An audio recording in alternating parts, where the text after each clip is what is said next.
मैं राधा, गांव की एक साधारण गरीब लड़की जिसने बचपन से ही अपने हिस्से की खुशियाँ अधूरी देखी थी।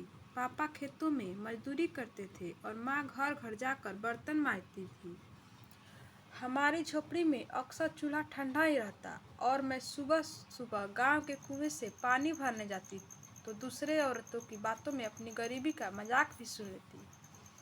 पढ़ाई में मैं अच्छी थी, पर 10वीं के बाद ही स्कूल छोड़ना पड़ा क्योंकि पापा के पास फीस देने के लिए पैसे नहीं थे। रोज सब्जी मंडी में मैं टोकरी उठाती, सौदे करती ताकि घर में थोड़ा सा अनाज आ सके। लेकिन उस दिन मेरी जिंदगी ने एक ऐसा मोड़ लिया जिसकी मैंने कभी कल्पना नहीं की थी।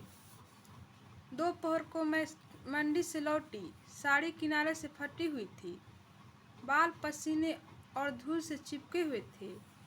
माँ आंगन में बैठी थी और उनके सामने सफ़ेद रंग के एक बड़ी कार खड़ी थी।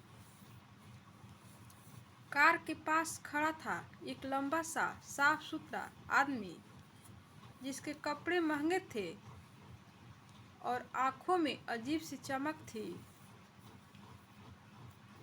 माँ ने मुझे देखते ही अंदर बुलाया। राधा, ये पंकज जी है, शहर के सबसे बड़े कारोबारी, तुम्हारे लिए रिश्ता लेकर आए हैं।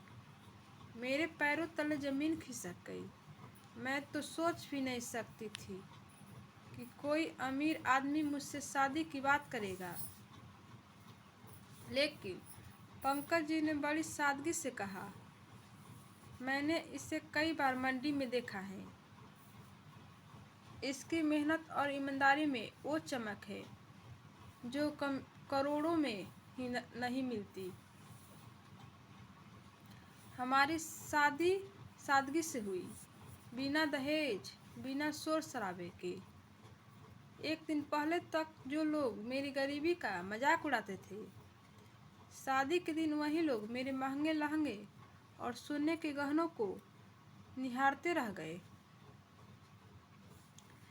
शादी के बाद मैं शहर के सबसे बड़े बंगले में आई, जहाँ संगमरमर के फर्श, कांच के झूमर और नौकर चाकर मेरा इंतजार कर रहे थे। लेकिन असली चुनौती अब शुरू हुई। पंकज जी के परिवार ने मेरी गरीबी को कभी नहीं भुलाया। उनकी बहनें ताने मारती, गांव की लड़की शहर की रानी बन गई। मैं चुपचाप सब सहती, लेकिन घर के कामों में मन से जुट जाती। पंकज जी हमेशा मेरे साथ देते। राधा, लोगों को जवाब काम से दो, बातों से नहीं। मैंने खुद को बदलने की कोशिश की, पढ़ाई फिर से शुरू की, अंग्रेजी सीखी और पंकज जी के बिजनेस में मदद करने लगी। धीरे धीरे मैं उनके कारोबार की अहम साझेदार बन गई। एक दिन वही रिश्तेदार जो मुझे नीची नज़र से देखते थे, मेरे पास सलाह लेने आने लगे। मेरी माँ पहली बार हमारे बंगले में आई तो उनकी आंखों में गर्व और खुशी के आंसू थे। मैंने उनका हाथ पकड़कर कहा, माँ, आपकी मेहनत और आशीर्वाद ही मेरी सबसे बड़ी दौलत है।